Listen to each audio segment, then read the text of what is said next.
In her last book, Melinda Cooper envisions the several decades of neoliberal hegemony as a successful counter-revolution. The Australian sociologist recounts that by the mid-1970s, American business circles and their allies in the academic world had come to see the ongoing social unrest in their country and beyond as an existential threat to capitalism itself. They thus concluded that the post-war neo-Keynesian compact, which they had hitherto tolerated, had become a Trojan horse for socialism and needed to be jettisoned. More than to restrain the state from redistributing resources and covering risks, neoliberalism seeks to change its priorities. On the one hand, governments are required to give precedence to price stability over the pursuit of full employment, which compels them to profess an undying allegiance to balanced budgets. But on the other hand, the deflationist consequences of their vow to curtail demand entices them to opt for so-called supply-side policies. According to the neoliberal doctrine, in other words, pursuing economic growth can only be achieved through measures such as tax cuts, deregulations, and subsidies, which are meant to sustain the confidence of capital owners in the profitability of investments. Combining austerity for wage earners with extravagant generosity toward asset holders, counter-revolutionary neoliberalism seems, since the financial crisis of 2008, to have entered an era of fatal turbulence. However, as Melinda Cooper explains in the interview she gave us, the regime that is in the process of taking its place looks neither like the neo-Keynesian compact that preceded it, nor like the post-capitalist future that neoliberals were determined to ward off.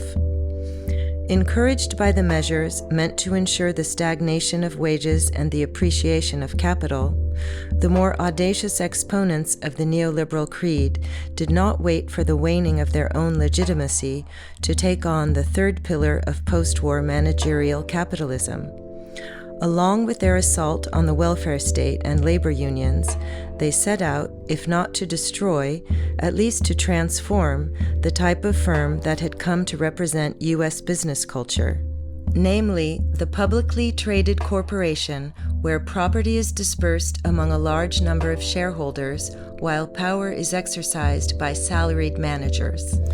Under the guise of fighting technocracy and democratizing finance, Melinda Cooper argues, what these reformers successfully brought about is a new gilded age of capitalism, where property and power are once again reunited, either in the hands of one single individual or shared by a small group of associates. Such is the case of tech corporations that were born as startups and remain under the control of their founder even after they go public, but also of private equity funds whose partners are licensed to restructure, chop up, and sell the companies that they subject to leveraged buyouts. Now, as it turns out, these new robber barons happen to be the close guard surrounding the newly elected President of the United States. Far from satisfied with the tax breaks and loosened regulations distinctive of the counter-revolutionary period, they harbor much greater ambitions.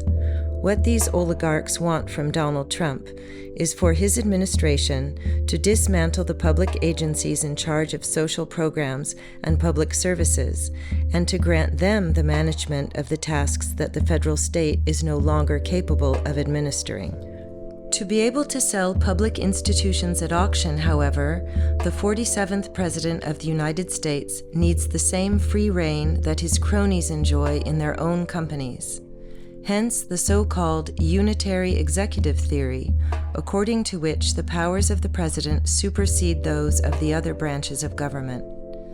The return of patrimonial capitalism is thus intimately linked with the advent of an autocratic presidency, a regime that Melinda Cooper no longer calls counter-revolutionary neoliberalism, but revolutionary conservatism. Our interview took place in Sydney and Paris on March 14th, 2025. So, You tend to describe Trumpism already as it was growing, but now in its new incarnation, as the ascendancy of what could be called a patrimonial presidency. So that's what we're going to explore first and at length.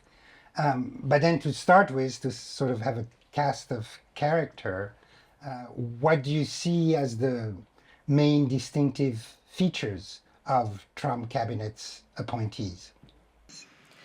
Well, I think if you look at the people who surround him, if you look at his cabinet choices, his cabinet members now, his close advisors, his envoys, people like Elon Musk, they represent a particular faction of capitalism, a particular faction of finance capitalism, in fact.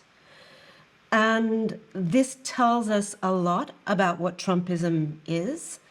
It tells us a lot about the shape of the contemporary far right. So if you look at where these people situate themselves in the world of American business, it's in these peculiar sectors of American finance and the elite business world. So they might be people from the world of private investment, from the very top of the private investment world. So people who are general partners or founders of private equity funds, venture capital firms, hedge funds, or the kind of private investment funds that have some kind of specialized field of investment. So the fossil fuel private equity funds, the real estate funds, which is more or less where Trump comes from.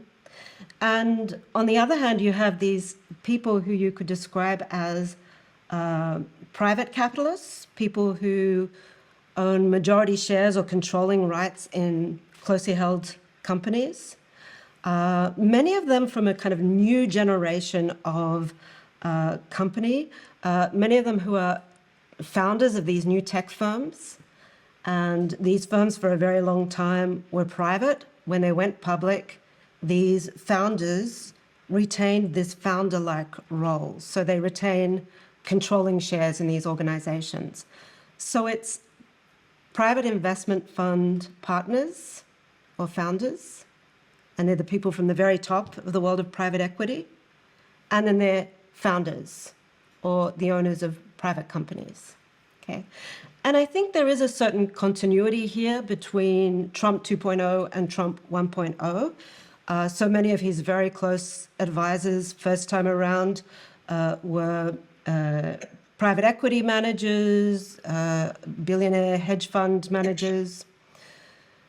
What I think shifts, what I think is very important in terms of realignment is the fact that you see this wave of venture capitalists, the very wealthiest elite venture capitalists in Silicon Valley, realign around the Republican Party. And that is quite startling and quite new because this sector of the private investment world was the one sector that you could say was very much aligned with the Democrats. And that goes back to the 1990s when the New Democrats did a lot of work to cultivate the electoral constituency of around Silicon Valley. They made a lot of atrocious policy concessions to do that. There was Clinton who did everything he could to promote intellectual property rights. They put a lot of money into basic science funding, which is, after all, what these companies build on. So this is new. This is really new. And you can look at that and say, well, what happened here? I think, well, for a start, these people became very wealthy. The Silicon Valley venture capitalists and the founders, they are people who made a lot of money out of the ultra cheap credit that came into new tech companies in the 2010s. And they became billionaires. And I think in a kind of fairly literal kind of psychodynamic kind of a way, it went to their heads. They found, they really thought that the increase in the market value of their company shares reflected their personal ingenuity, their personal hard work. They weren't aware that the Federal Reserve was inflating their asset values. And I think they entered a kind of semi-delusional state, but with kind of a material foundation. It's not commodity fetishism, it's, the delirium of the asset form. And these people were feeling very inflated. And then suddenly you have the Democrats, who had been their long-term allies, who come along and move ever so slightly to the left. And you have Biden and you have Kamala Harris, who are talking about introducing a billionaire's tax on unrealized capital gains. These people hold a lot of wealth in unrealized capital gains. These private shares are acting as collateral for them. Musk used the estimated value of Tesla along with his family office to buy out Twitter.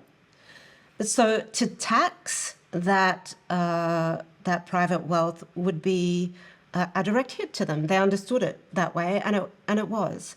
They were also very alarmed by the work that Lina Khan was doing at the Federal Trade Commission, the fact that she was following up some giant tech companies in antitrust inquiries.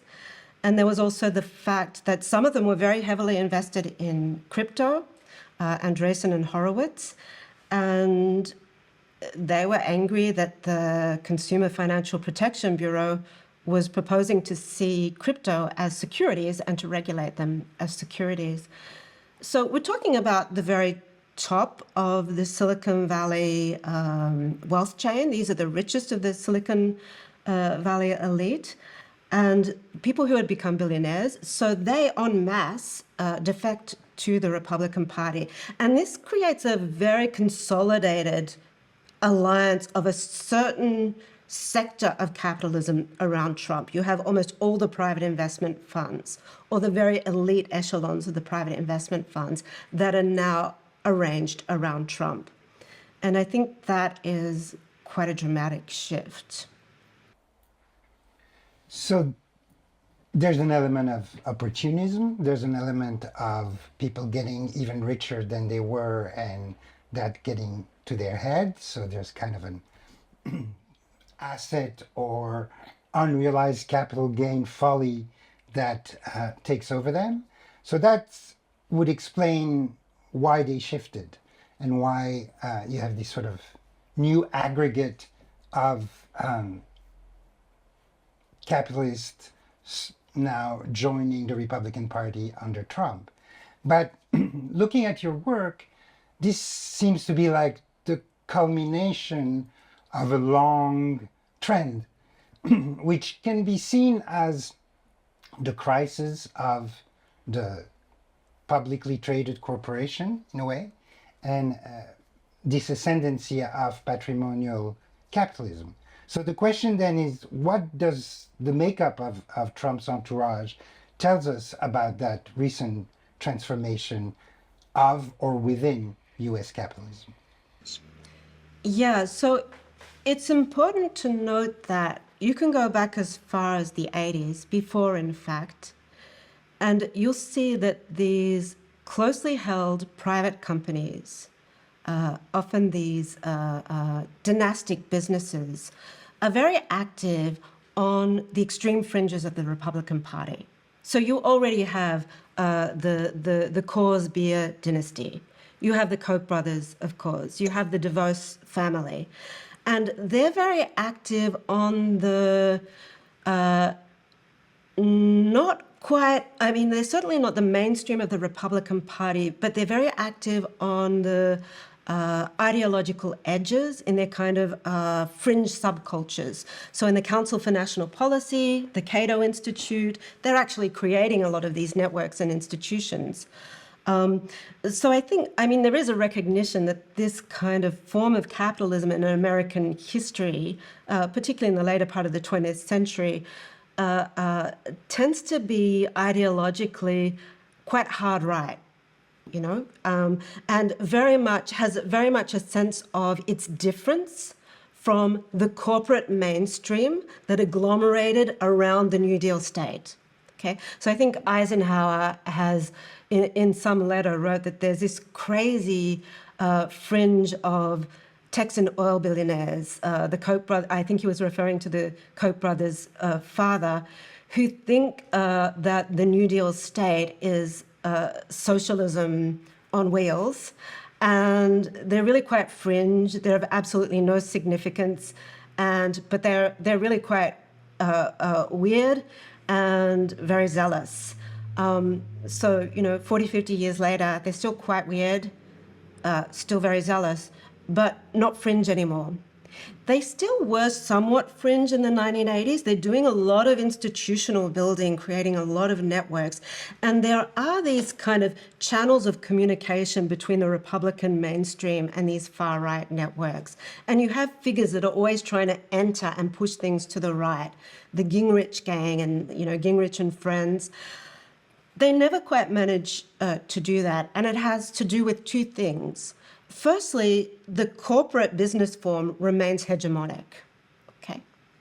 And secondly, the money they have there are all kinds of firewalls that stop that money entering the political process and infecting the mainstream of the Republican Party with their virus. And these two barriers just disappear at some point in the last 10, 15 years or so. So I think this is how things have shifted. In terms of the centrality of the publicly traded, widely mass shareholder-owned corporation in American capitalism, the heyday of that corporate form was the Fordist golden years, because the state has arranged a kind of alliance with this form of capitalism and with the unions that become, more or less managers of class consensus to assure a certain continuity to American GDP figures, to assure a certain kind of labor peace. And this business form really does remain dominant right up to the 1980s. In fact, I would say it's at the leading edge of the backlash against Fordism in the 1970s. So you still have these corporate trade associations, the Business Council, which then becomes the Business Roundtable, which are really leading the charge against the overregulation of capital, the excesses of the Fordist state, if you like. So they still retain their power. But in a sense, the backlash that they've instigated ends up destroying them. Because the backlash against the Fordist state and overregulation turns into a backlash against the Fordist state's primary business form, which is the publicly traded, mass shareholder-owned corporation. And this happens in two stages, okay? So the first stage is the 1980s, where you see this wave of leveraged buyouts or hostile takeovers of the big blue chip American corporations. So we call them leveraged buyout forms, but the later term, the more sanitized term, becomes private equity. These are the early private equity players. And they come along and they complete what looks like a long waning of the corporation in the 1970s at the hands of labor and international competition. But these private investment firms come along and essentially cannibalize these corporate giants.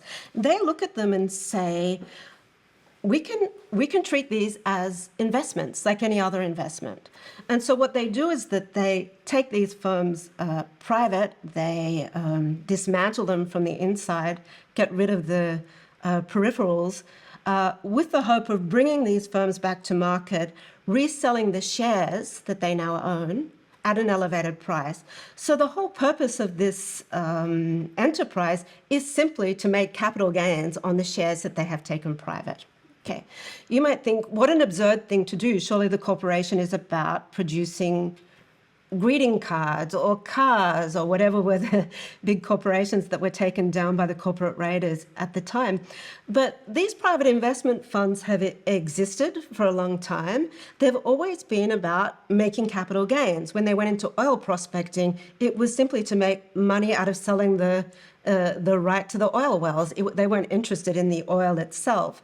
When they go into real estate, it's about making money on the increase in land values. They don't care if the property is run down or livable. It's really not what they're making their money out of.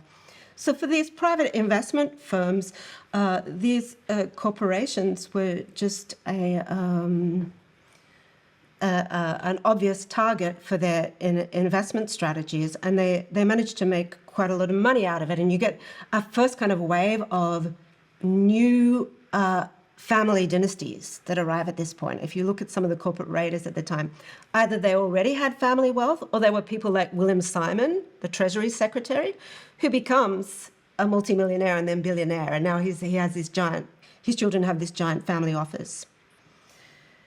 So this happens. The significance for the corporation is that it doesn't disappear, but it becomes something very different.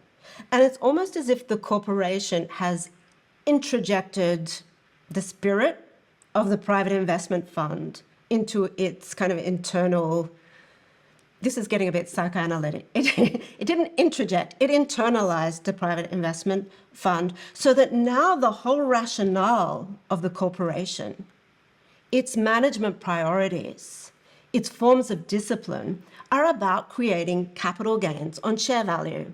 So what does shareholder value mean? What does it mean to increase shareholder value? It simply means to increase the price of the share as a financial asset, to allow the shareholder to make capital gains on that asset. You can also convert that into income form, because assets can generate capital gains and income. In the case of shares, you're wanting to increase dividends to the shareholders, so you can do that too. But this becomes the whole point of the corporation. Now, what private equity has done here is completely and utterly transform the profit form of the corporation.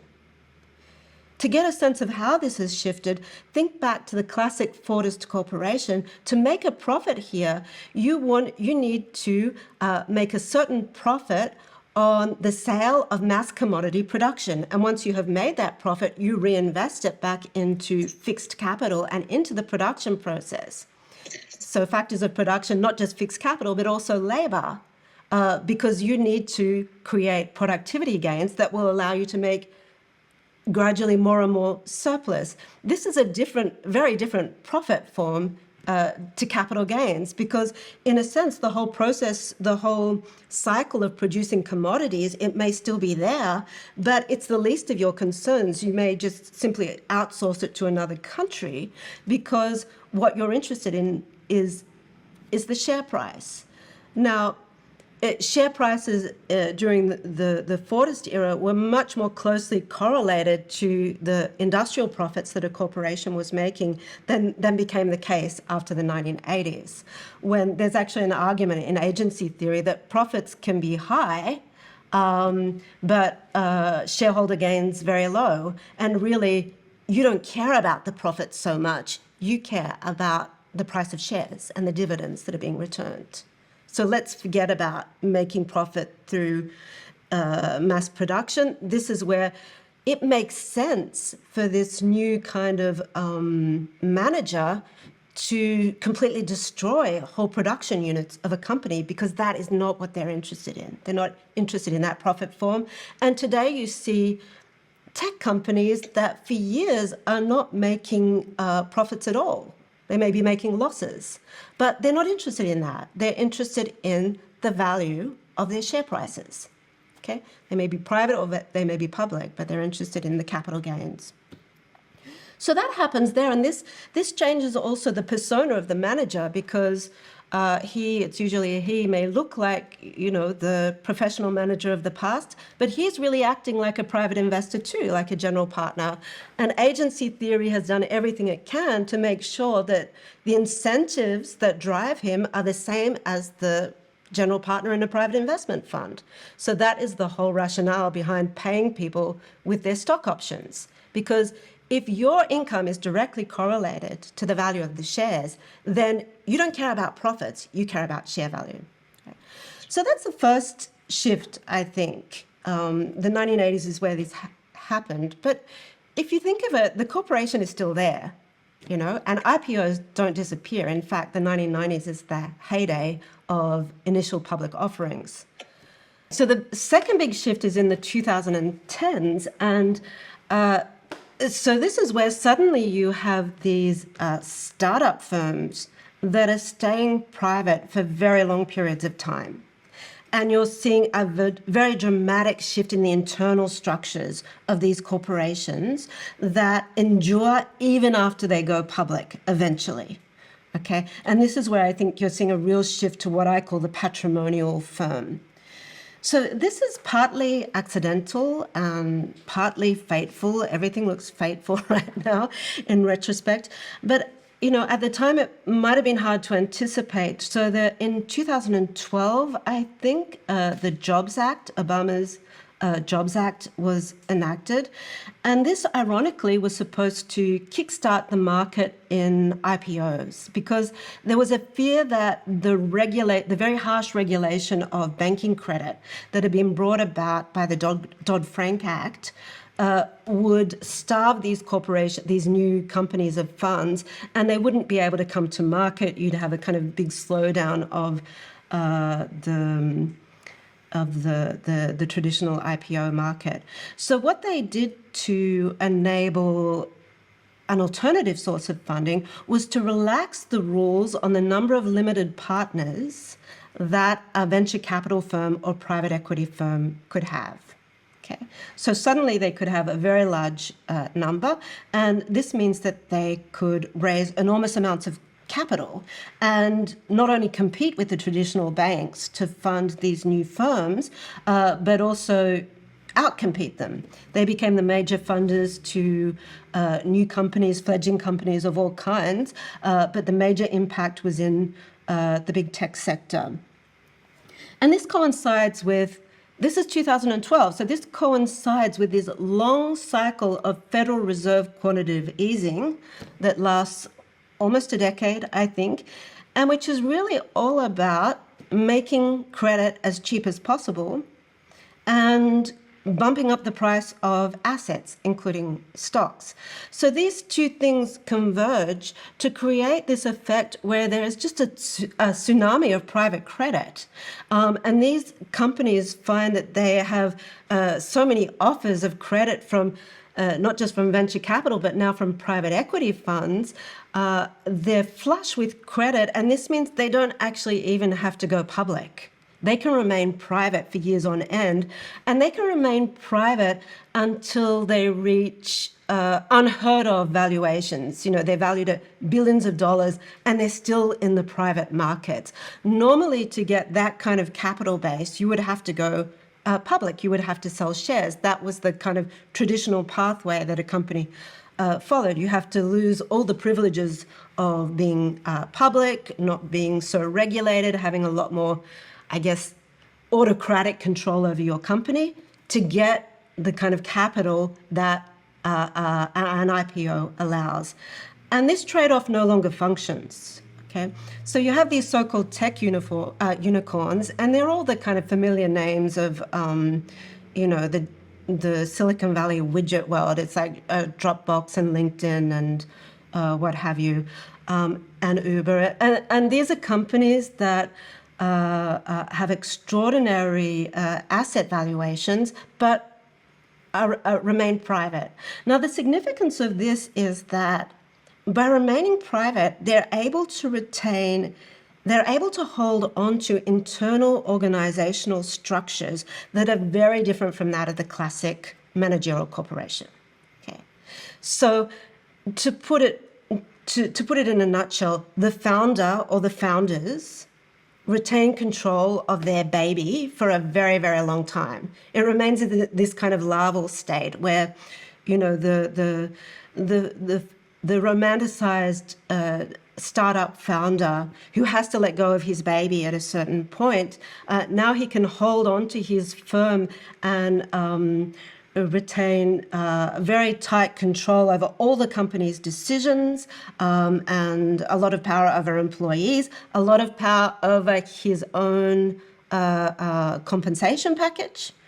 All of this while the firm just becomes extremely big. And this is unheard of. This is kind of returning to a kind of Gilded Age situation where you have these giant privately held companies.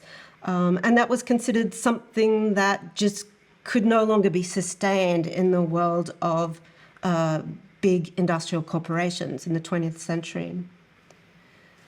What's interesting again is that when they do go public, they don't go public because they need more money, but they go public because they want to, their employees maybe want to cash out shares or what have you. But when they do go public, they manage somehow to hang on to these very distinct organizational structures.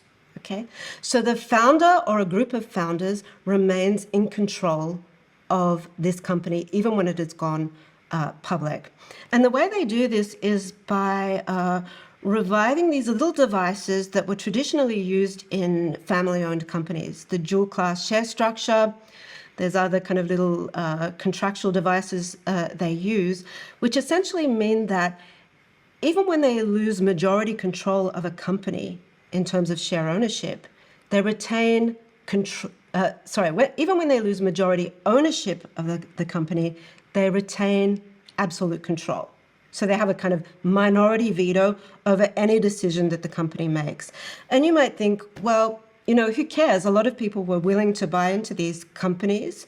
A lot of shareholders were very enthusiastic, and they didn't really care that they didn't have a shareholder voice, you know, and it's probably very overstated what shareholder democracy means.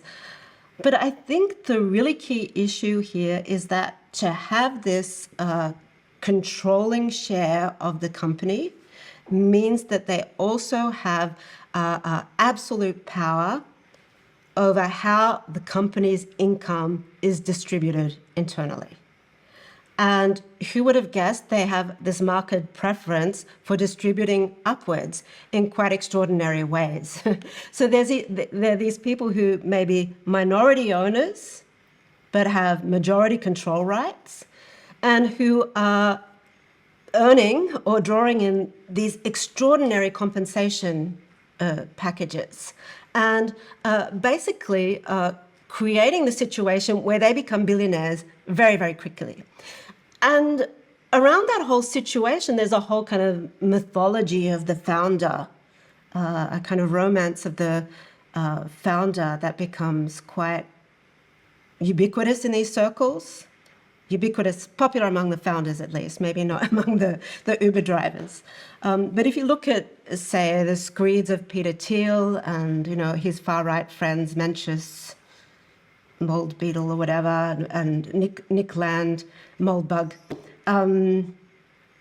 they're all fascinated by this idea of the company founder as a kind of atavistic, almost feudal or monarchical character who, because of this autocratic power, is somehow capable of feats of innovation that no kind of anonymous bureaucratic manager of the professional managerial class could quite realize. Okay. This is one of the factions that becomes extremely important to Trump in his second term as president. And there's an interesting and I think significant symmetry between the experience these people have had within their firms, this very kind of megalomaniac experience of becoming billionaires and holding a kind of power that even the corporate CEOs of yore did not have. There's a symmetry between that and the kind of political tendencies or political experiments that Project 2025 is wanting to carry out. So I'm jumping forward to this idea of the unitary executive here, but there's an interesting symmetry between these fantasies of the founder as the kind of creator of a new dynasty, the creator of a new world. And this idea that supreme executive power should be invested in the president, and that the Constitution somehow enables this. So to summarize this kind of evisceration of the corporation as we knew it, you point to two trends. One, which is how corporations become something different. And there the Trojan horse is this agency theory that supposedly to save the profitability of corporation says that a corporation should be about maximizing shareholder value for the shareholders.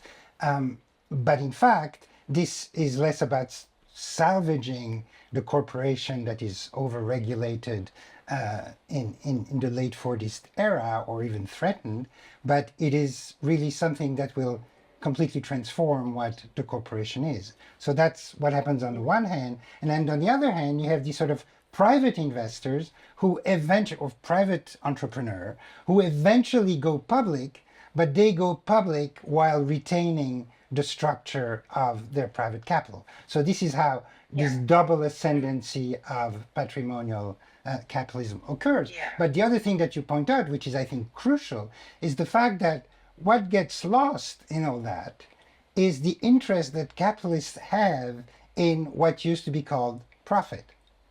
In other words, the fact that you sell at a higher price than the cost of producing commodities.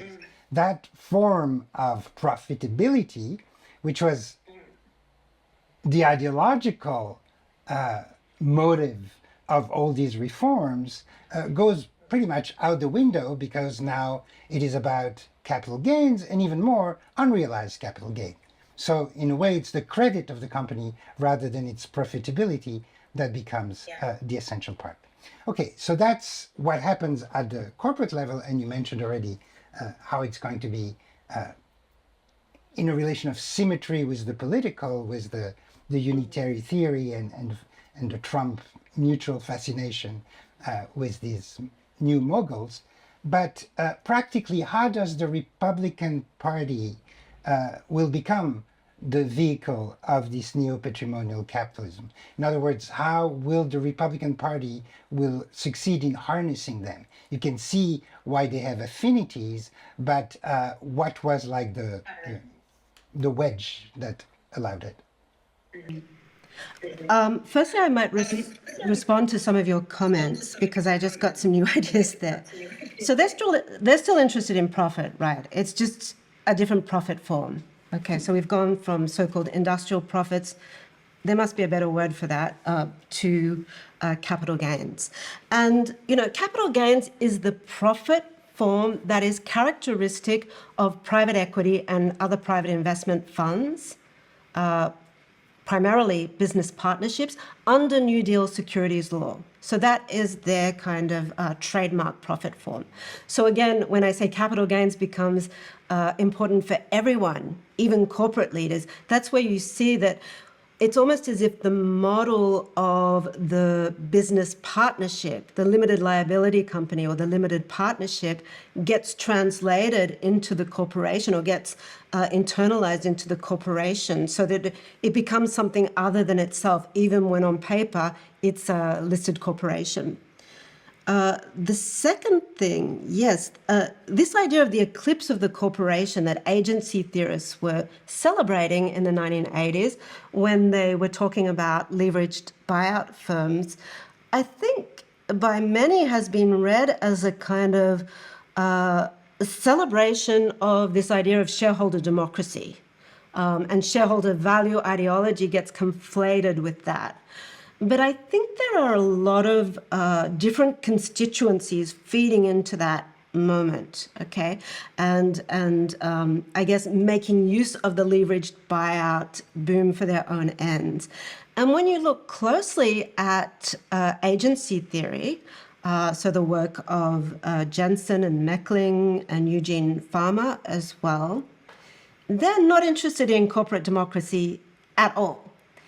even though they claim to be writing in the tradition of the great New Deal theorists of the corporation, Burl and Means, Jensen and Meckling are doing something very different, because they almost want to reverse back to the Gilded Age situation that Burl and Means were critiquing.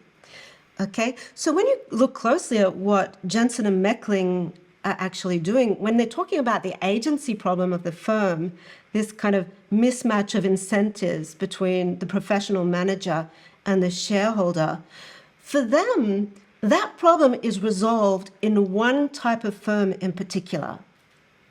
And it's the privately owned firm, it's the private investment fund, it's the limited partnership, it's the sole proprietorship. Why do these firms have no agency problem? Because the shareholders are the owners. The founders control the firm. The family are the shareholders. So they actually have a very romantic vision. And in fact, their ideal firm is the closely held, privately owned, family-run firm. They even mention the Pritzkers, the big corporate raiders, the various dynasts of the time. And I think it's interesting because these texts are so influential and such a reference point. But I think people almost kind of skate over these passages because they think the defense of private equity in these texts must be all about the introduction of some greater kind of corporate democracy, greater voice for the shareholder.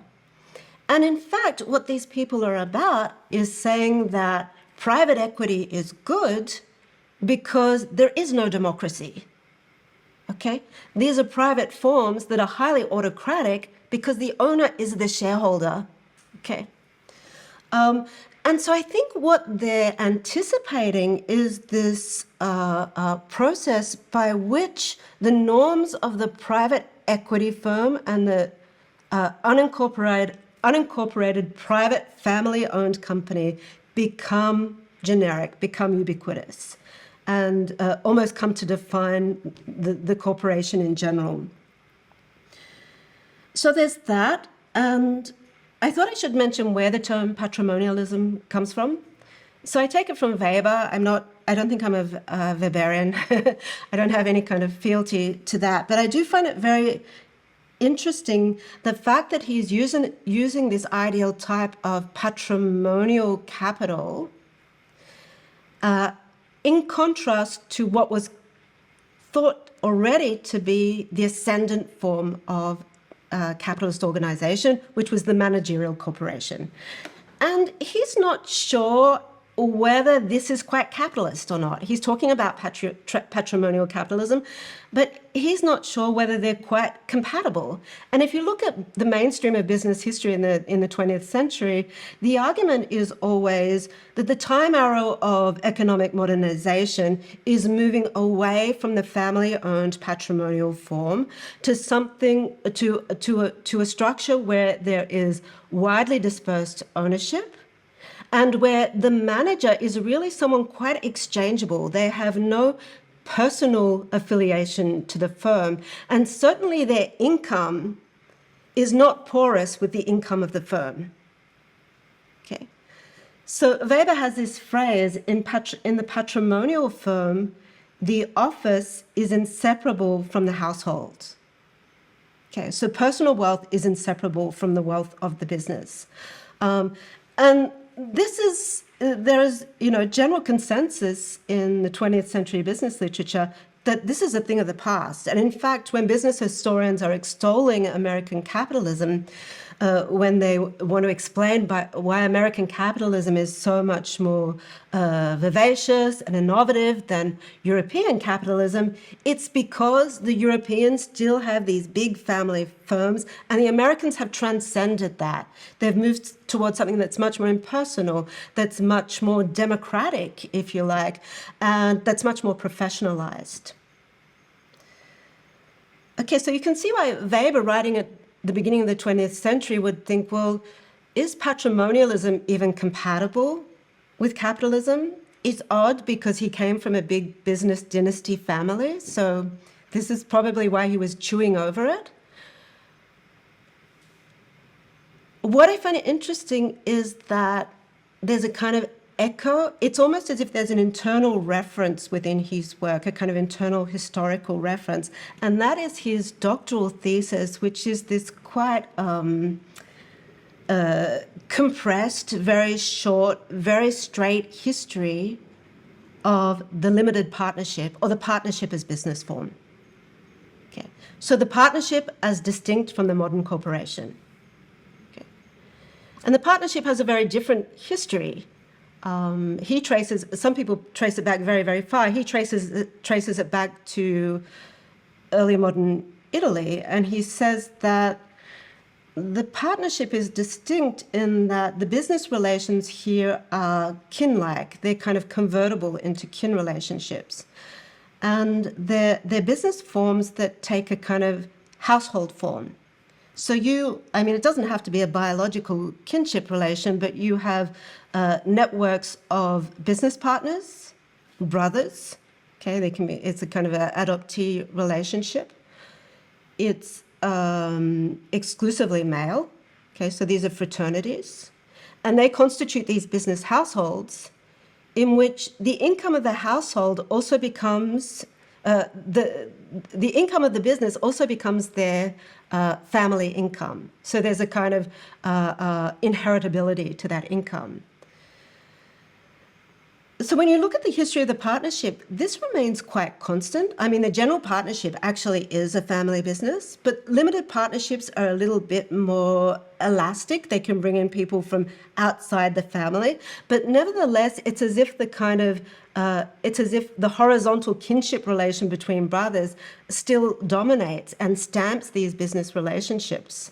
And that remains true even into the 20th century. You know, a lot of the early private equity firms are brothers or cousins. I'm trying to remember, KKR, I think, they're cousins. They come from an oil family. You'll often find these kinship relations in limited partnerships. So where am I going with this?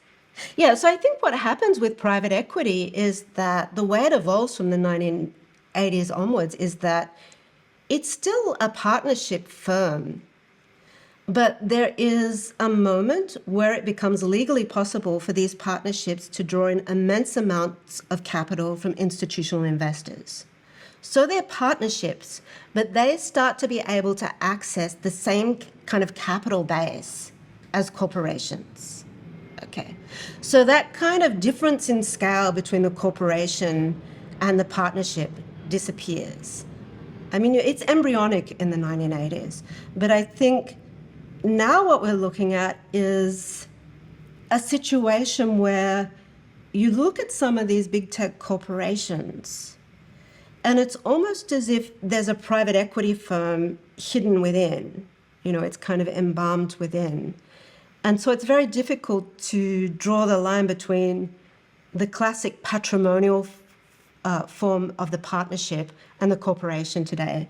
And there's actually a law and economics scholar, Larry Ribstein, who has this, quite an inflated thesis about the superiority of the partnership because it's this kind of household patrimonial form, and the way in which he sees it as having cannibalized the corporation in the early 21st century.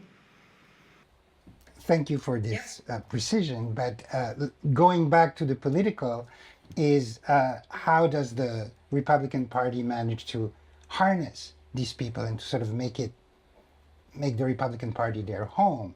And there, I think a fundamental event is the Supreme Court case Citizens United. Absolutely. But what is interesting about it is that the way Citizens United has been decried, especially on the left, was the fact that how shocking it was that now corporations were treated as people, and sort of, the freedom of expression of corporation would be to donate money, and that would be acceptable. So it's kind of paradoxical that, in fact, what Citizens United does is to sort of harness the patrimonial capitalists to the Republican Party by making them the major donors. Yeah, and I guess this was a big surprise to left-wing commentators. I think the assumption really was that this was going to allow the corporate elite, the old corporate business roundtable elite, to take over parties and to take over the political process. And this did not happen. So corporations do donate, do contribute money to super PACs, but it's a small percentage point when compared to the billionaires and hedge funds and private equity funds, etc. So it's really this particular class of capital that has taken advantage of those changes to campaign finance law. And as I said, they were always trying to get into the political process, the Kochs and the DeVoses. They always wanted to get in there. It took Citizens United to do it. I think in some respects, it's not possible for corporations to do the same thing. For a start, they have a much more mediated system of internal organization, which means that for a firm to make a single political decision, you have to go through the board. There's all kinds of different levels of decision making. But I think the primary factor is that there's just an extreme risk of consumer and shareholder boycott. So why would you take this risk? Now, closely held firms and private equity firms don't run the same risk for various reasons. I mean, one is that they're simply not subject to the same transparency or auditing requirements, but also they're not in the same immediate relationship to shareholders or the institutional investor public as corporations or even the big kind of mega mutual funds like BlackRock are. They're not subject to the same campaigns, or if they're subject to the campaigns, they just brush it off. The one exception there, I think, is if you look at Musk. I mean, the kind of company he owns, social media, does subject him to a similar kind of risk as a publicly traded corporation, because he does need users. And the result of his takeover has become more kind of like a storm front with a few kind of holdovers from the left. But he has kind of lost a lot of his user base by doing that. So I wouldn't overstate the case that these private owners are completely immune to boycott. I mean, Musk owns Twitter outright, and there's still been a mass exodus. He doesn't own Tesla outright, but he's suffering at the moment. So they're not completely immune, but I think that at least explains in part the fact that it's these private investment funds that were taking advantage of Citizens United. The result was that the radical right was able to do something that they had been wanting to do since the 1980s. Okay. They could enter into the electoral process. I mean, they're not allowed to coordinate directly with a candidate's campaign, but they are allowed to spend unlimited amounts of money on super PACs. And what super PACs were able to do is to attack the establishment of the Republican Party, to attack the mainstream Republican Party and to purge it, and to refashion the party in their image. And it's simply money that allowed this, because often if you look at the primaries that they're running against establishment candidates, often they don't win, but they have so much money that they can go right to the end. It's a kind of campaign of attrition. They may simply win through exhaustion. And if they don't win, what they often managed to do was to reframe the debate, to force the incumbent candidate to talk about the things they wanted to talk about. So stand your ground laws or birthright citizenship, to move the conversation far, far to the right. Okay? But in many cases, they did flush out the incumbents. Okay, and the threat worked. The threat was enough to bring these mainstream Republicans into line. You've seen how they've all kind of lined up very neatly around Trump. So you have this period that it's around the 2010, so it's after Citizens United. It's this very convulsive period in the Republican Party where you just see wave after wave of purges. And the establishment is essentially being flushed out. And during that period, it becomes a party that is a lot more...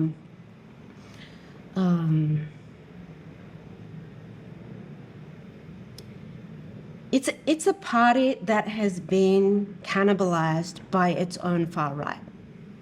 Okay. The ironic thing is that they were able to do this, but they weren't able to choose their own candidate.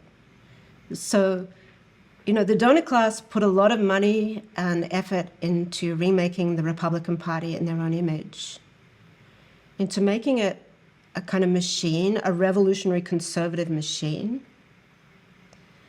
And they tried really hard to get one of their preferred candidates in.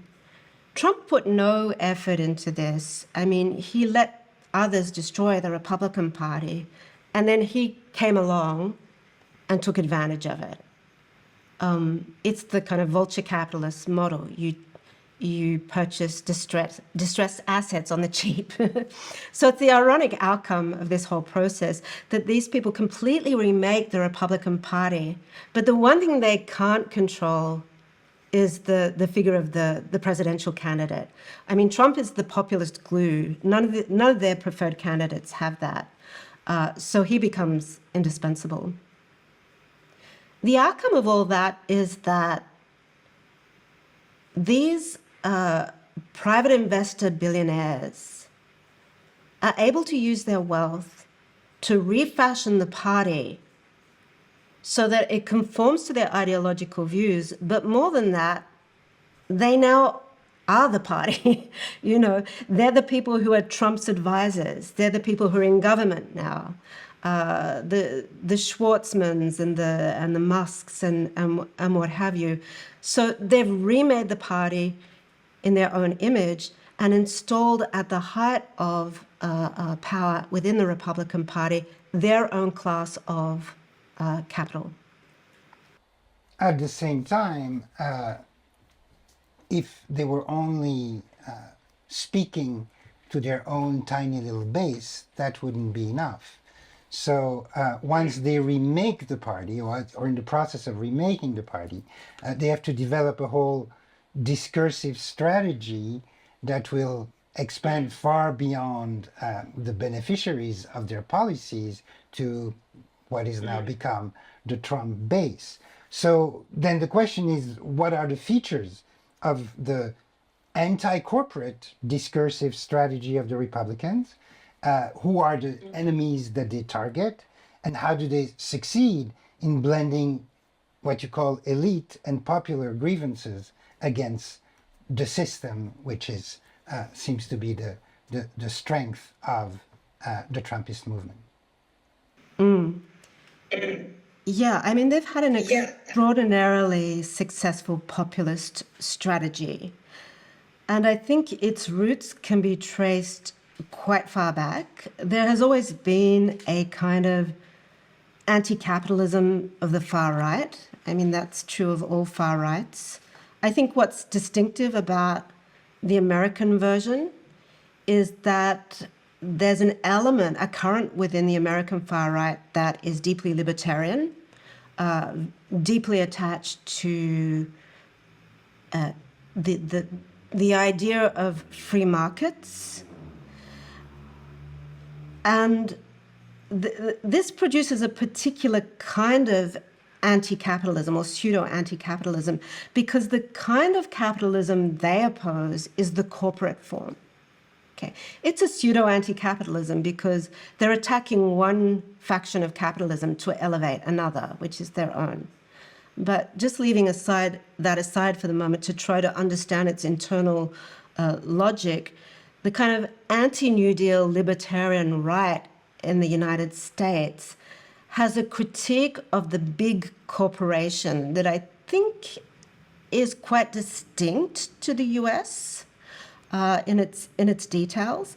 The reason why they see the big Fordist corporation as the enemy is simply that it has agreed to this alliance with the state and becomes dependent on the state for its contracts. This is what leftists call monopoly capitalism at the time. And the critique in some ways is very similar, except that the libertarian right is not in favor of worker power. So they see the corporation as being, the Fordist corporation as being inherently corrupt because it's no longer capitalism. It's become dependent on the state. It's become a parasite of the state. Okay? In the same way that welfare recipients are parasites of the state. Okay? And that is antithetical to the true spirit of capitalism, which for the libertarian right is about the heroic individual, the founder, the entrepreneur, the person who refuses the rationality of big bureaucracy. There's a kind of, almost Weberian, Schumpeterian romanticism in this idea of the individual entrepreneur who does not live in this kind of rationalist, impersonal world of the bureaucrat. They live in this world of risk and uncertainty, and extreme vulnerability. So they oppose the big corporation to the individual entrepreneur, but also to the small family firm. These two things go together. Okay.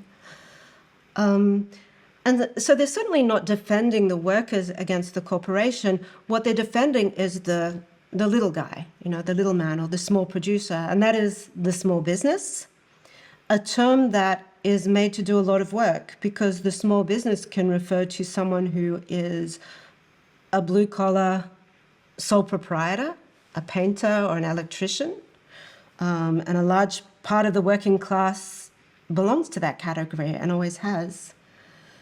Or it can be a partner in a venture capital or private equity firm. These were very marginal at mid-century thanks to New Deal securities law, but they still existed. Okay. And somehow this kind of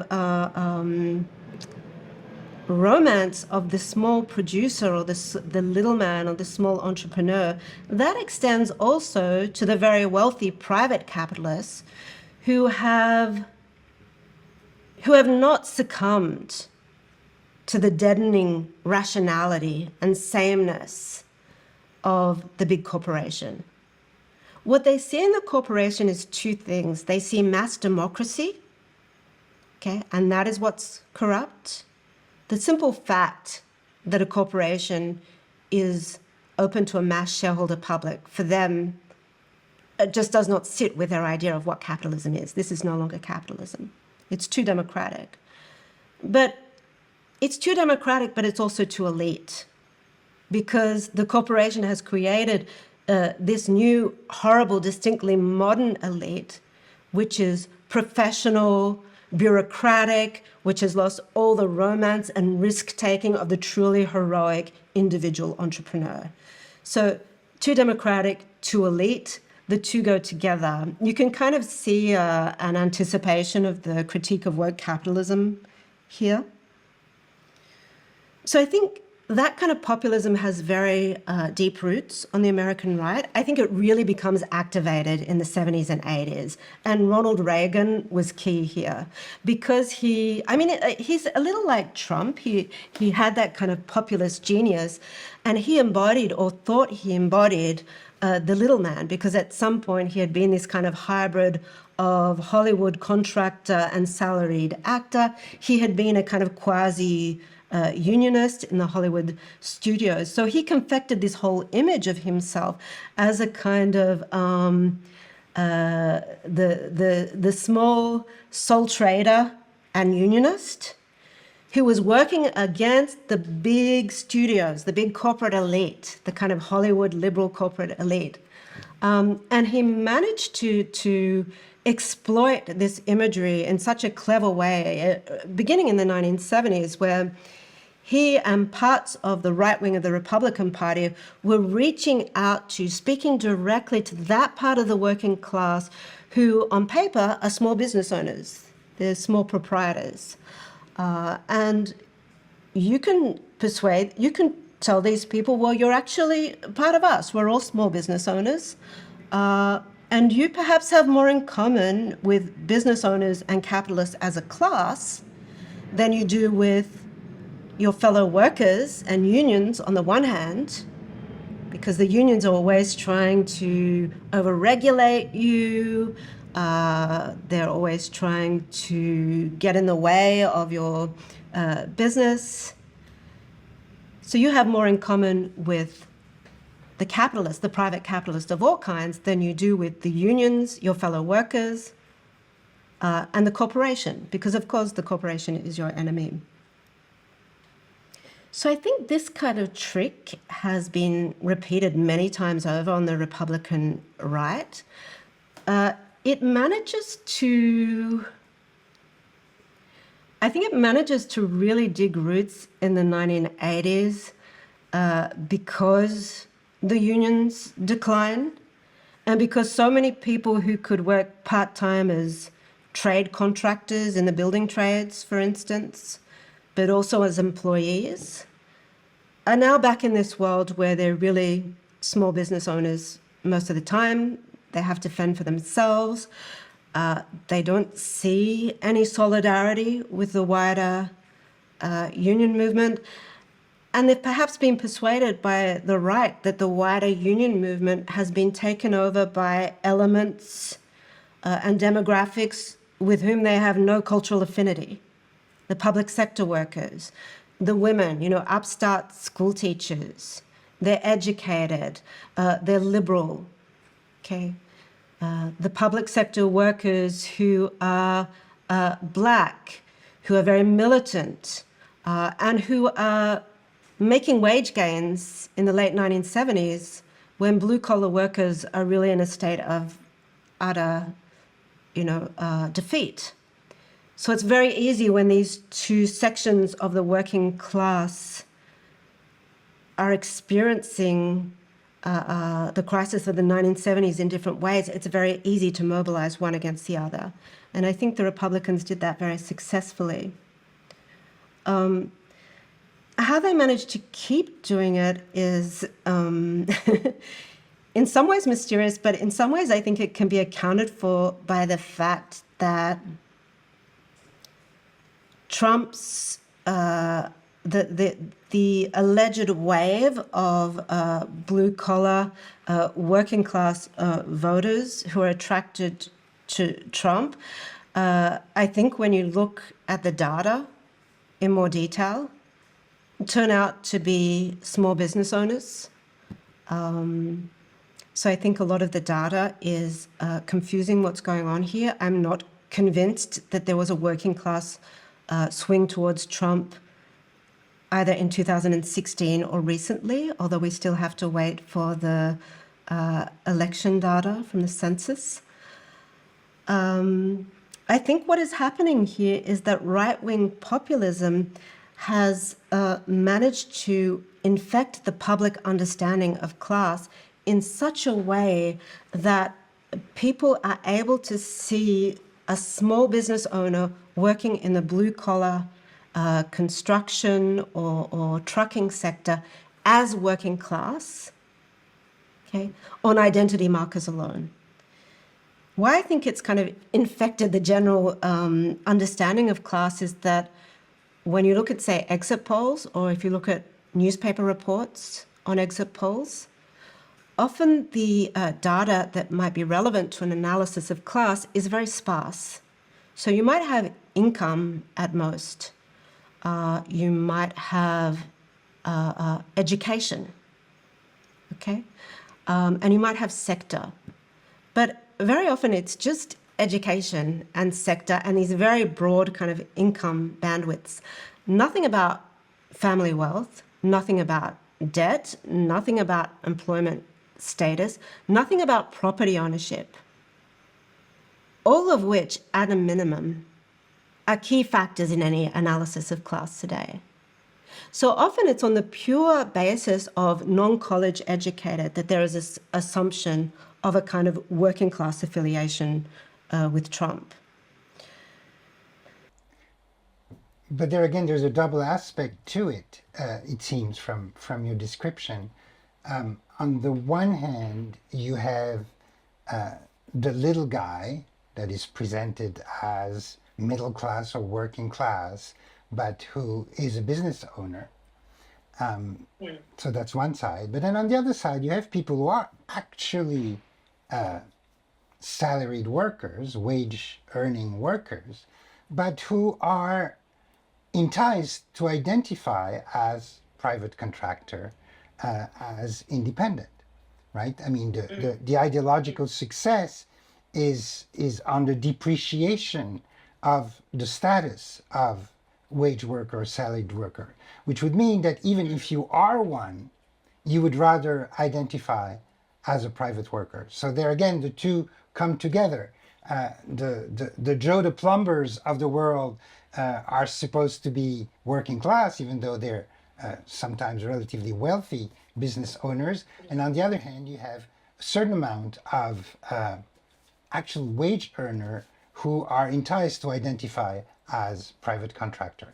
And so that's how the populist base is constructed. Contractor has become very familiar to most workers. Most people spend at least a part of their working life as an independent contractor or sole trader of some kind. So I think this whole, it's not even a constituency, it's a kind of state that we all traverse because it's become so ubiquitous. I think that would be very much open to realignment from the left. I mean, it's not just the Uber drivers and the builder laborers, you know, who are supposedly independent contractors, but they might be dependent on wealthy small business owners. All of these people are available to realignment on the left and by the union movement. And in fact, the history of the union movement is precisely that you brought in the trade workers and the craft workers into the union and created a solidarity where there isn't necessarily one in terms, if you just look at employment status. I don't think the left has got very far with that, but I don't think there's anything fatalistic about the idea that the ubiquity of this experience of being an independent contractor, I don't think necessarily helps the right in the long run, simply because it's no longer possible in a straightforward way to present that as a obvious form of social mobility. It looked like that plausibly in the late 1970s. You know, it would be better to be a small business owner than a worker. And that made a certain sense. It no longer looks like that today. There's proletarianization on both counts in the kind of world of classic employment and in the world of consulting or independent contract work. Well, it would still require the left to have the imaginary that would harness and garner these people, which I don't think a return to the wage earners of the 60s would do the trick at this point. But moving now politically, if indeed the Republicans have managed to sort of not only get the capitalist class or a good deal of the capitalist class, as well as a populist base, what's left for the Democrat? In other words, what kind of capitalists are still faithful to the Democratic Party? And there, I think the one paradigm, one way of looking at it is the opposition, which is often presented as sort of the dividing line in the capitalist class between private equity, such as Schwarzman and Blackstone on the one hand, would be the Republican side, and what would be left for the Democrat would be more the Larry Fink, BlackRock types. Not exactly, not at all, a return to Fordist corporate capitalism, but nonetheless a certain reborn again form of corporate capitalism, the so-called stakeholder of capitalism of Larry Fink. So what is the organic and ideological texture of the capitalist on the democratic side? Well, I think where Democrats have ended up positioning themselves is as kind of social neoliberals, or they've kind of situated themselves in the space of social market capitalism. And by that, I mean that as they've given up on any kind of broad social democratic ambition, they've compensated for that by finding this detour via private insurers, mutual funds, and the like, institutional investors and the like, who they incentivize to provide social services at a fee. Okay, so it's a kind of roundabout way of providing social insurance, medical care. It's a roundabout way of financing public services like infrastructure or the renewable energy transition. But you don't do these things directly. You kind of co-opt in these kind of classes of capitalists who will perform that function on your behalf while extracting fees, management fees along the way.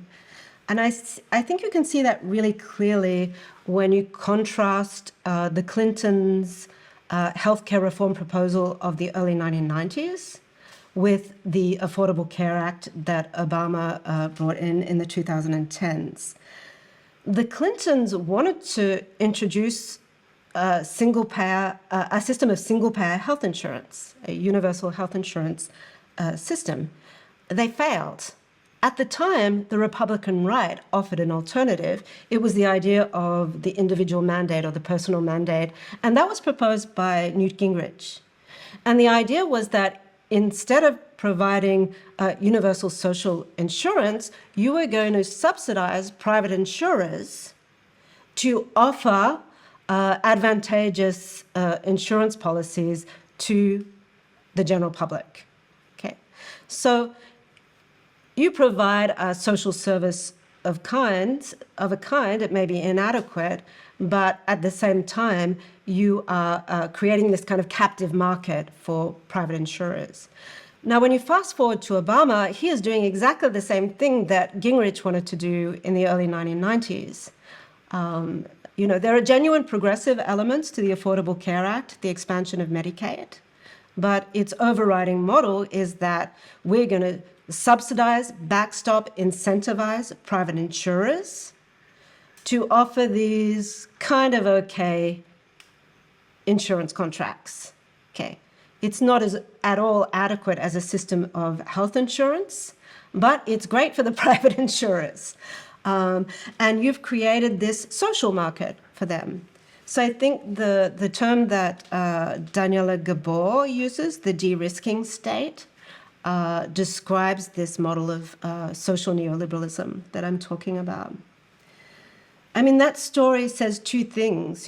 Both parties have taken a big step to the right, because when Obama introduces the Affordable Care Act in 2010, after the financial crisis, the Tea Party crystallizes around this.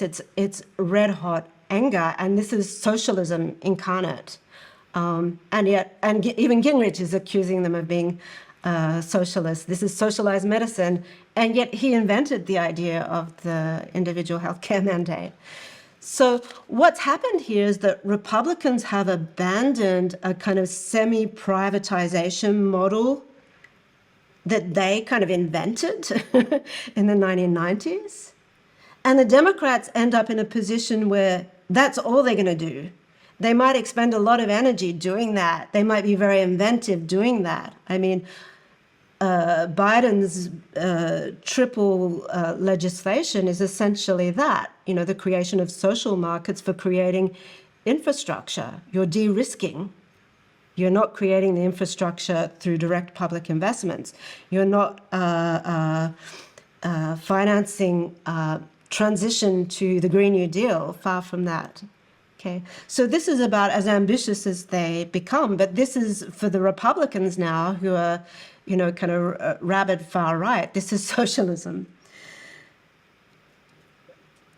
So I think when you look at BlackRock, I think it's significant that BlackRock becomes very important to the Democratic Party at around precisely the same time after the global financial crisis.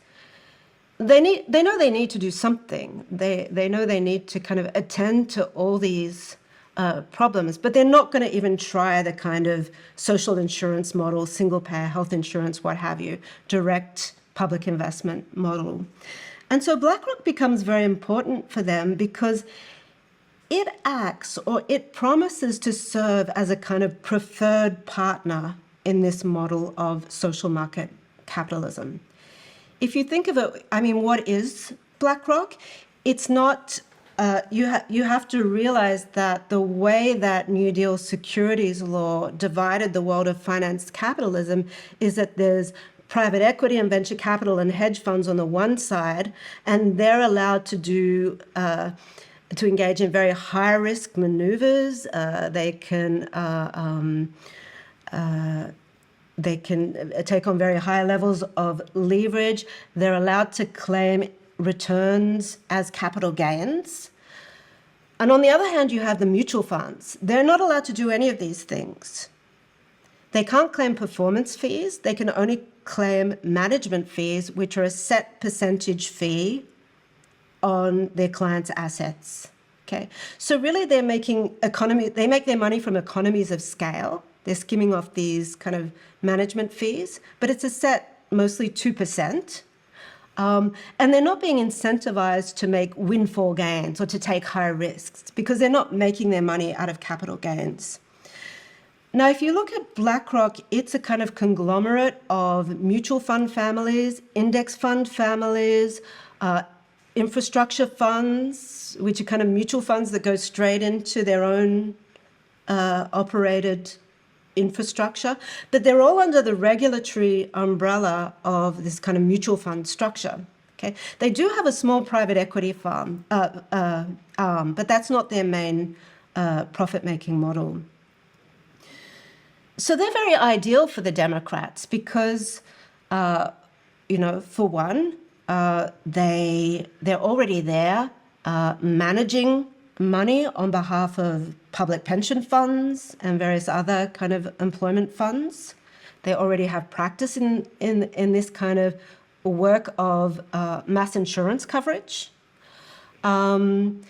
And they're already there in infrastructure at a certain moment. I forget the year that they branch out into that. But they're obviously, at a certain point, they become so, the osmosis between the Democrats and the BlackRock is so extreme that you see the prime policymakers in the Democratic Party, after when the Democrats are out of office, they just go straight back to BlackRock, people like Brian Deese. And so these people are proposing these policy models to the Democrats, the infrastructure legislation, et cetera, that BlackRock will then be able to contract for and make a lot of money managing these policy agendas for the Democrats. Just before the last election, Larry Fink was talking about introducing a kind of universal 401k, which is a system of, it's a private pension account that exists for a small class of workers, obviously in the United States, but which is not available on a mass scale. And he looked to the model of Australia, where government actually mandated employers to enroll people in these universal 401ks. It's called superannuation here. Now, Larry Fink was very enamored of that model. And if you look at the conversation, there's obviously a kind of dialogue happening between Democratic insiders and BlackRock at the time, because you start to see prominent Democrats saying, we need a universal 401k. Surprise, surprise, exactly the same idea as Larry Fink. And you can see what they're doing. They're saying, look, Australia has this amazing system of private pension coverage. It's not amazing, by the way. It's better than Social Security because it goes through these mutual fund managers. You make a lot of money, so you're tapping into market gains, and we can do something that looks like social policy, and yet we're making this enormous detour via these social market providers. And we're going to make it profitable for these mutual funds, not just BlackRock, but whoever, to be providing this social service to our constituencies. So this is really all they're capable of anymore. The terrain has moved very far to the right. The fact that the Republicans attacked that as being the essence of social democracy or socialism is simply a symptom of how far the point of gravity has shifted. We are really living in a landscape where the right dominates policy discourse, and where the Democrats are recycling something that used to look like a pathway to the privatization of Social Security. So yes, going back to the Republicans now, despite the tension that one can see between sort of a Bannon paleoconservative wing on the one hand, who would be sort of the little guy Trumpist base, and Musk and the big tech guys on the other, and they seem to have the upper hand, at least for the moment, though I don't think Trump can jettison either of these wings. But they seem to be entering into a new project under the guise of Project 2025, which is at this point not only a way of circumventing the state and minimizing the state intervention, but a full-fledged destruction of the administrative state. So where does that come about? What does the Supreme Court, again, and certain type of judicial legalistic schools, what part do they play in this, at least in the beginning of this process of destruction that now seem to have started? I mean, to begin with your first comment or first question, this split between the paleoconservatives in the tradition of Pat Buchanan, so the economic nationalists and protectionists, the Bannons and the Vances, the Oren Casses and company, versus the paleolibertarians, which, I would say Peter Thiel and Elon Musk and friends. So they're in agreement on the ultra-conservatism, the paleoconservatism. They're in disagreement on the economic politics of nationalism, welfare chauvinism, and libertarianism. I think, Trump calls the shots here. And it's probably to his advantage that there is this kind of friction between his circle of kind of adoptee sons, because it means that he's not overshadowed, and he would never let that happen. And they ultimately can't get rid of him. I mean, Elon Musk cannot do what Trump can do with all his billions. He's just not attractive in the same way. I hate to call Trump attractive, but he doesn't have that kind of black hole attraction that Trump has, I think, that somehow draws his followers towards him. He has zero charisma, basically, I think. So Musk needs Trump, and Bannon needs Trump, so they ultimately have to accept what he gives them. And he seems to be going down the path of tariffs quite happily now. And what he intends by that is a little unclear. What I would say is that I just backtrack a little bit. When you think of this complete and total alignment that you now have of private equity, hedge funds, and venture capital, at least the elites around Trump, there was the push factor, Biden and Harris moving just a little bit too slightly to the left, too much antitrust law, threatening to tax capital gains. But there was also the pull factor, and that is the fact that there's a part of Silicon Valley that has started to dip its toes in defense contracts.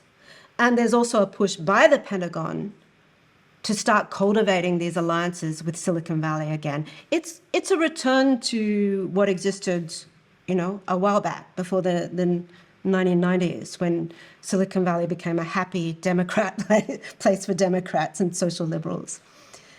And I think what's happening there is that, one, the Pentagon realizes that, perhaps the battlefield today needs more drones and AI and what have you than it needs aircraft carriers. So they really do need to draw Silicon Valley in.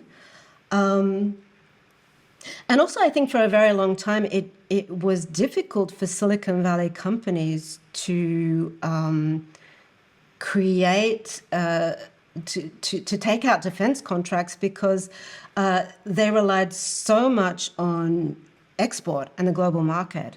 And there's always a barrier to dual use technologies. There's export controls. Now we're in a situation where the geopolitical landscape looks very uncertain, and the tectonic plates are shifting very quickly.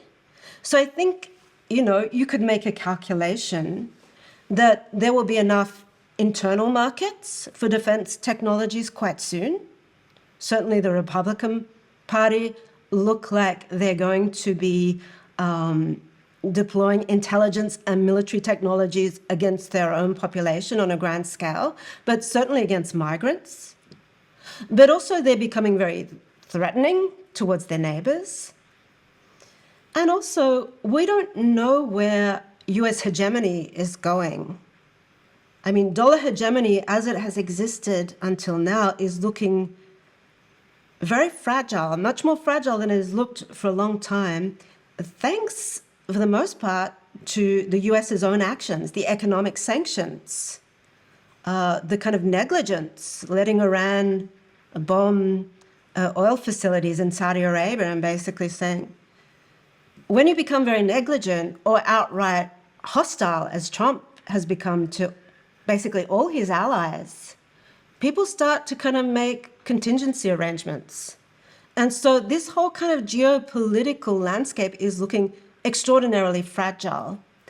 And what may come out of that, we don't know, but it may be a kind of multipolar world. It may be a kind of new Axis alliance. Well, this is what it's looking like with Trump and Russia. Maybe America, Russia, and Israel, these kind of far-right alliances. And this may happen very slowly or maybe happen very quickly.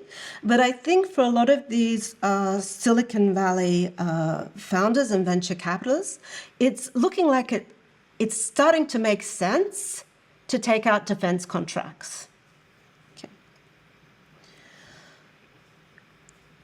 And that takes me to the question of tariffs. If Trump pursues tariffs and economic nationalism to the degree that someone like Vance and Bannon would recommend, this is going to destroy dollar hegemony in its current form. Okay, you can't have the two things together. Okay, dollar hegemony meant that the US exported its debt got cheap credit, got cheap consumer imports, but basically couldn't export all that much because its own commodity production is too expensive. So dollar hegemony went hand in hand with deindustrialization. Okay, dollar hegemony in the form that we've come to know it. You can't reindustrialize and maintain the hegemony of the dollar in its current form. Perhaps there's a kind of ignorance about that, but J.D. Vance, for one, has been quite open about the fact, or he's actually argued that dollar hegemony does not work for the ordinary American. Okay, dollar hegemony has destroyed our heartlands. We need to get rid of it. I don't think he wants to get rid of American hegemony. I think he wants to get rid of the kind of hegemony that was based on the kind of US Treasury debt imperialism. So we're looking at this moment where things could change very quickly, where the role of the dollar in international markets could shift very quickly. There might be a lot of turmoil. It might be the end of American hegemony as we know it. But in any case, paleoconservatism can't go very far without destroying American imperialism in its current form. My best guess is that they're looking at another kind of imperialism and another kind of alliance. Whether they'll be able to do that, what exact form it will take, I'm not sure, but we're kind of seeing the lineaments, Putin and Trump, we're seeing things line up. Right. So yes, so that would be another kind of imperialism appearing, an imperialism that would be centered on this sort of neo-Monroe doctrine approach of dominating the continent and then making deals with fellow bullies across the world. That would be the new type of imperialism there, a pretty Schmittian imperialism that would develop.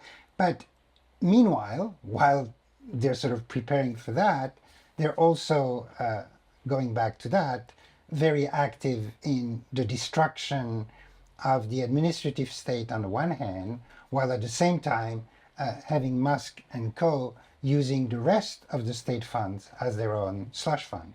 So how is that working? And so Project 2025, but also its sort of legalistic origins in the Federalist Society and other places.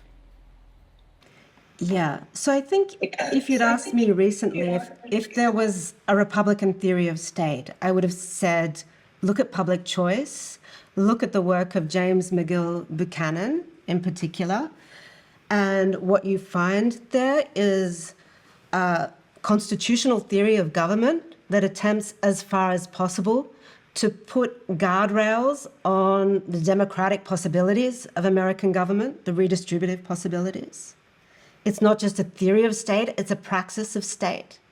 And I think the Republicans pursued it quite successfully right up until, the first Trump administration and throughout, okay? And I think what Buchanan was trying to do, he didn't want to destroy the American Constitution. He wanted to extract elements from American constitutional history, devices that are legitimate elements of American constitutional history, but that could be deployed to halt or reverse the gains in voting rights, civil rights, and economic redistribution that blacks and poors gained, and poor people gained in the 1960s. Okay. So he extracted all these kinds of legitimate, sometimes neutral instruments, the supermajority vote, the tax and spending limitation, the balanced budget limit. And he found ways that the American state at every level could deploy these instruments to make sure that public spending was as limited as possible, the effect of the democratic franchise on the distribution of tax funds was as racially restricted as possible. Okay, but all of that within the framework of the American Constitution. Right. When you look at Project 2025, they're not about working within the framework of the Constitution as it exists. Okay, they're about creating a new constitution. Okay, so Buchanan was self-consciously counter-revolutionary. He thought that the New Deal was a constitutional revolution, okay, that the civil rights era had accelerated it, and he was going to use the tools that the Constitution had given him to reverse it. So he was self-consciously counter-revolutionary. These people are revolutionary conservatives, okay? They're fascists. And, you know, it's become very clear in the last 2 months what they're doing. I use the term revolutionary conservative instead of fascist because I think it has a greater precision, but I also think it has a greater level of abstraction. So it's much more plastic. It can include a lot more historical specificity. When people use the word, I don't mind the word fascism, and when people use the word fascist to describe Trump, I agree with them in spirit. I have no problem with that. I just think revolutionary conservative is a better word because I'm an academic and I'm a pedant. So I think that's the best word to use. So when you look at Project 2025, these people are drawing on what was, until recently, a rather obscure theory in constitutional law called unitary executive theory. It's remarkably recent. I mean, its pedigree it dates back to the 1980s, okay?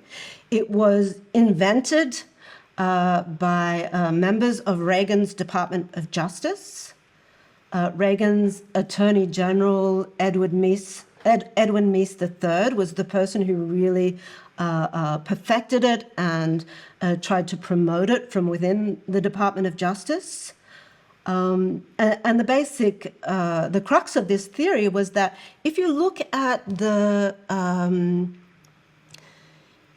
Constitution, Article 2 of the Constitution, if you look at the so-called vesting clause, then what it's actually saying is that the president has supreme executive power that places him above other branches of government. Okay, it places him above Congress. It certainly places him over these upstart independent administrative agencies that were created by the New Deal and that look like they want to usurp the power of the elected president. So that story already gives you a sense that the Republicans have been doing this kind of attack on the administrative state theater for a very long time. And they began in the Reagan years very systematically, basically because they thought these administrative agencies were able to interpret. They were working with regulations, a kind of history of environmental regulations and health and safety regulations, food and drug testing regulations, that they continued to enact even during an ultra-conservative presidency, and they arrogated to themselves the right to interpret statutes and regulations even when there was ambiguity. And people like Meese were like, surely this is the elected president, Reagan, who should be able to overrule you on this point, because they saw this as a kind of usurpation of political power by an unelected administrative elite. It's the kind of deep state idea. So unitary executive theory was supposed to give the judicial firepower to that attack. Okay, if you could say this is unconstitutional, the power that these administrative agencies have arrogated to themselves, then, you know, you wouldn't have to fight them, you know, on the procedural battleground, which is all very dirty and slow. You could just say, no, you can't do this, it's unconstitutional. So Meese tried to do this. He didn't get very far because he hit a wall in the courts. The courts just said, this isn't the Constitution. This is constitutional fabulation, okay? Which it was, you know. So it didn't get very far. It was dead in the water, but it survives. And it survives in the networks of the Federalist Society, the conservative legal movement, okay? And it kind of bubbles along and no doubt gets disseminated, worked on. And as the Federalist Society becomes more and more powerful, you have generations of conservative legal law students who, you know, are trained in this, who are willing to give it the time of day, who think, you know, this might make sense, who elaborate it. It's still a theory. It's still a crackpot theory, okay? Until Trump nominates 3 ultra-conservative Federalist Society vetted Supreme Court justices in a row, and then the game is over. Because all 3 of these Supreme Court justices in the past have, at the very least, expressed a certain sympathy to unitary executive theory, okay? And one of them who's already there, Clarence Thomas, has done the same thing. Okay, so Trump now has this majority on the Supreme Court who we can strongly suspect will be very open to the idea of validating his supreme executive power. Now, when you look at Project 2025, the Mandate for Leadership publication that came out late last year, unitary executive theory is everywhere, okay? It wasn't there in the last edition, okay? So you can see that they've calculated, we now have the Supreme Court justices on our side, let's go for it. And actually, they've just continued to kind of, they've continued to fabulate, like this theory is kind of growing buds. And as far as I can tell, this idea that the president has a so-called power of empowerment, so the power actually to block funds that have been appropriated by Congress, so to block government spending at will, okay? That seems to have emanated from a think tank called the Center for Renewing America, I think, that was founded by Russell Vought, the Christian nationalist and one of the key co-authors of Project 2025, who is now head of the Office of Management and Budget. So you can see the kind of ducks starting to line up. And there's obviously been a lot of organization, a lot of memos going out, because when you look back at the article that Musk and Ramaswamy first published in the Wall Street Journal announcing Doge back in the day, they're talking about empowerment theory, the president's theory of empowerment, as if this is just a kind of transparent constitutional matter. Trump himself, who is notoriously illiterate in constitutional detail, he's, you know, rambling on about his power of Article 2 of the Constitution, his powers of empowerment, his executive powers. So he's obviously imbibed that. He's got that from the Constitution. So you've moved from, you know, constitutional constraints, which was a theory of state the public choice gave to the Republicans, and you've moved to kind of a reinvention of the Constitution. And fascists always do that. They always want a new constitution. I mean, every revolutionary movement wants a new constitution, but we're talking about revolutionary conservatives here. So this is their new constitution. The theory of empowerment is, I mean, if you tease out the threads, and if you look at Musk's raid of the Treasury, and if you look at Trump's threats towards the Federal Reserve, you're looking at a situation where these people want the president to have supreme personal authority. In his supreme personal authority, to have utter control over the fiscal powers of the state.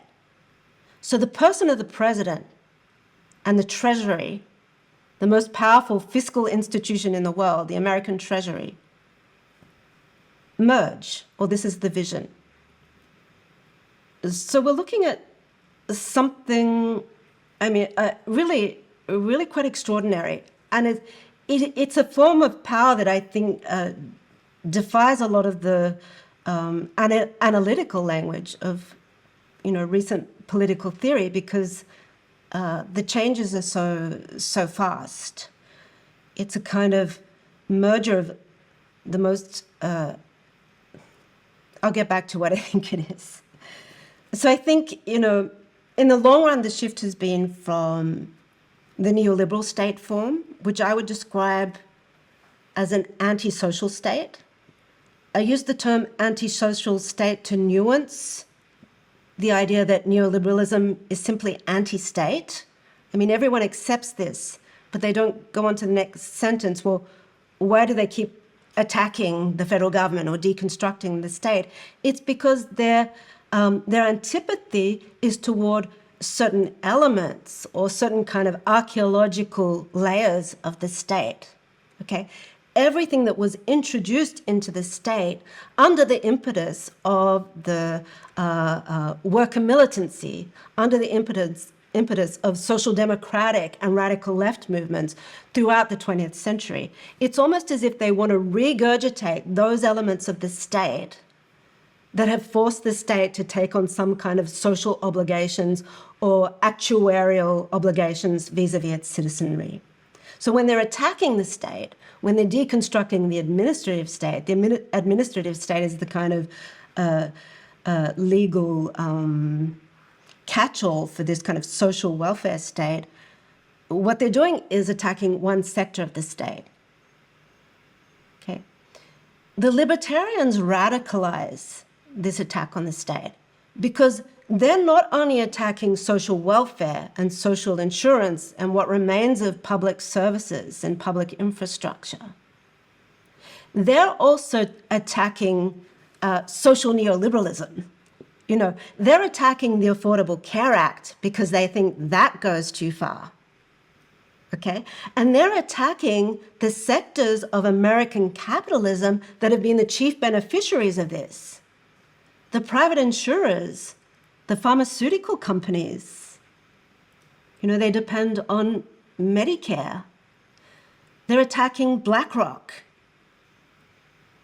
okay, because they are partners in the de-risking state, okay? So it's this radicalization of the deconstruction of the administrative state.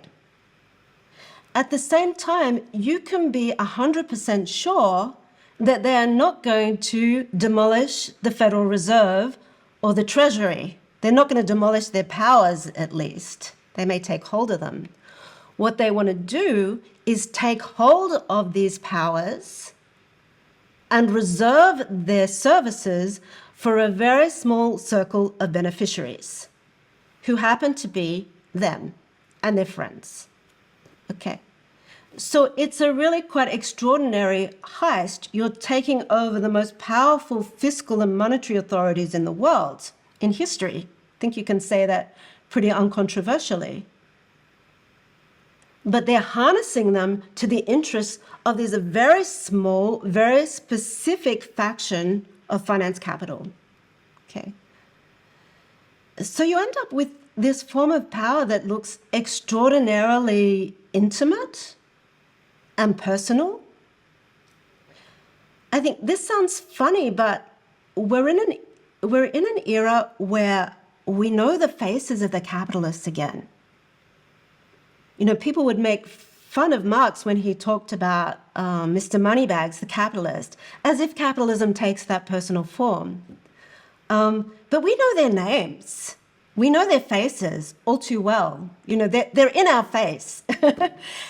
I think a really good illustration of this is the fact that so many of them, Trump and his family members, are literally stamping their faces and their names on digitally created currency. I mean, they have their own faces on their coins.